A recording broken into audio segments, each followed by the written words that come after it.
بسم الله الرحمن الرحيم. صاد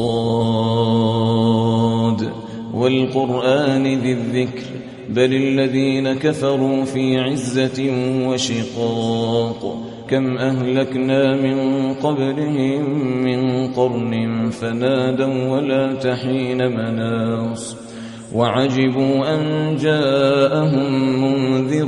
منهم وقال الكافرون هذا ساحر كذاب أجعل الآلهة إلها واحدا إن هذا لشيء عجاب وانطلق الملأ منهم أن امشوا واصبروا على آلهتكم إن هذا لشيء يراد ما سمعنا بهذا في الملة الآخرة إن هذا إلا اختلاق أأنزل عليه الذكر من بيننا بل هم في شك من ذكري بل لما يذوقوا عذاب أم عندهم خزائن رحمة ربك العزيز الوهاب أم لهم ملك السماوات والأرض وما بينهما فليرتقوا في الأسباب جند ما هنالك مهزوم من الأحزاب كذبت قبلهم قوم نوح وعاد وفرعون ذو الأوتاد وثمود وقوم لوط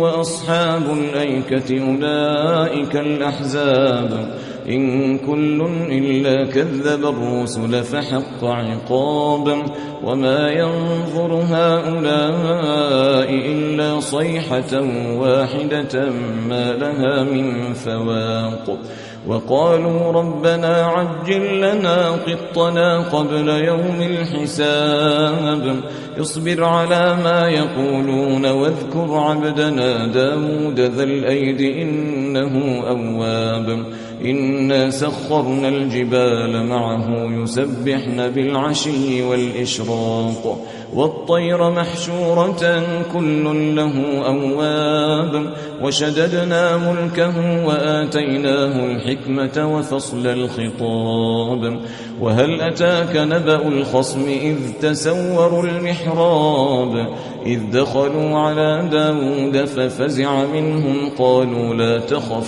قالوا لا تخف خصمان بغى بعضنا على بعض فاحكم بيننا بالحق ولا تشطط واهدنا إلى سواء الصراط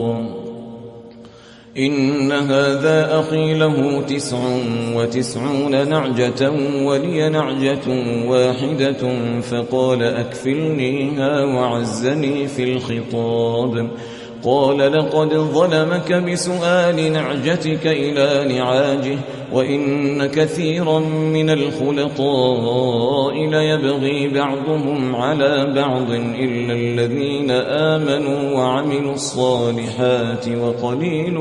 ما هم وظن داود أنما فتناه فاستغفر ربه وخر راكعا وأناب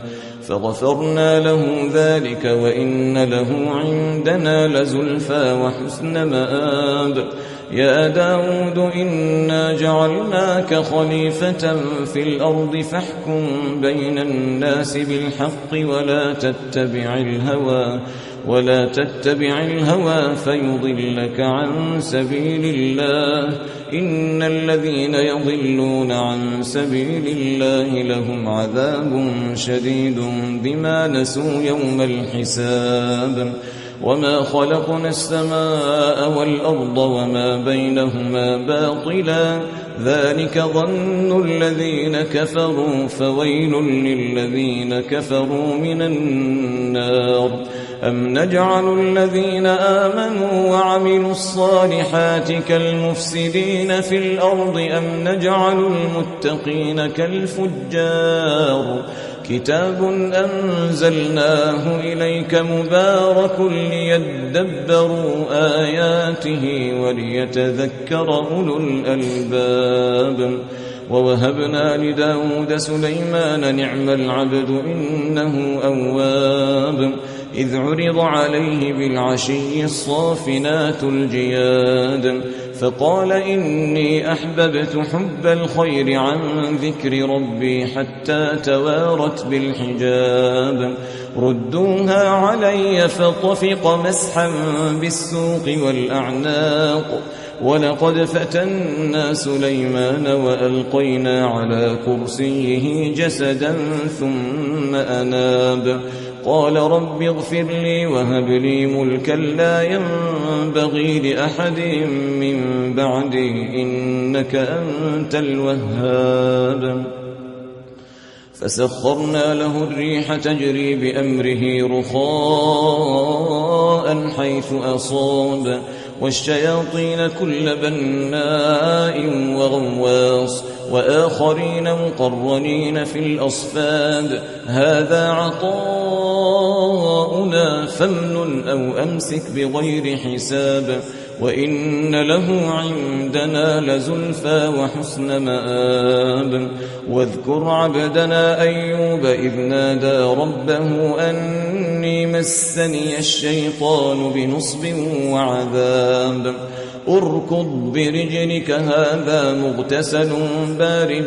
وشراب ووهبنا له أهله ومثلهم معهم رحمة منا وذكرى لأولي الألباب وخذ بيدك ضغثا فاضرب به ولا تحنث إنا وجدناه صابرا نعم العبد إنه أواب واذكر عبادنا إبراهيم وإسحاق ويعقوب أولي الأيدي والأبصار إنا أخلصناهم بخالصة ذكر الدار وإنهم عندنا لمن المصطفين الأخيار واذكر إسماعيل واليسع وذا الكفل وكل من الأخيار هذا ذكر وإن للمتقين لحسن مآب جنات عدن مفتحة لهم الأبواب متكئين فيها يدعون فيها بفاكهة كثيرة وشراب وعندهم قاصرات الطرف أتراب هذا ما توعدون ليوم الحساب إن هذا لرزقنا ما له من نفاد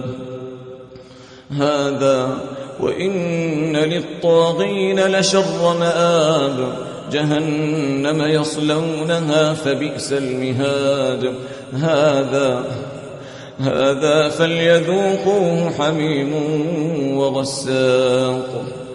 وآخر من شكله أزواج هذا فوج مقتحم معكم لا مرحبا بهم إنهم صالوا النار قالوا بل أنتم لا مرحبا بكم أنتم قدمتموه لنا فبئس القرار قالوا ربنا من قدم لنا هذا فزده عذابا ضعفا في النار وقالوا ما لنا لا نرى رجالا كنا نعدهم من الأشرار اتخذناهم سخريا أم زاغت عنهم الأبصار إن ذلك لحق تخاصم أهل النار قل إنما أنا منذر وما من إله إلا الله الواحد القهار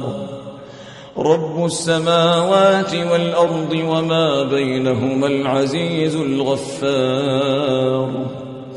قل هو نبأ عظيم أنتم عنه معرضون ما كان لي من علم بالملأ الأعلى إذ يختصمون إن يوحى إلي إلا أنما أنا نذير مبين إذ قال ربك للملائكة إني خالق بشرا من طين فإذا سويته ونفخت فيه من روحي فقعوا له ساجدين فسجد الملائكة كلهم أجمعون إلا إبليس استكبر وكان من الكافرين. قال يا إبليس ما منعك أن تسجد لما خلقت بيدي أستكبرت أم كنت من العالين؟ قال أنا خير منه خلقتني من نار وخلقته من طين. قال فاخرج منها فإنك رجيم وإن عليك لعنتي إلى يوم الدين. قال رب فأنظرني إلى يوم يبعثون. قال فإنك من المنظرين إلى يوم الوقت المعلوم. قال فبعزتك لأغوينهم أجمعين إلا عبادك منهم المخلصين. قال فالحق والحق أقول لأملأن جهنم منك وممن تبعك منهم أجمعين. قل ما أسألكم عليه من أجر وما أنا من المتكلفين إن هو إلا ذكر للعالمين ولتعلمن نبأه بعد حين.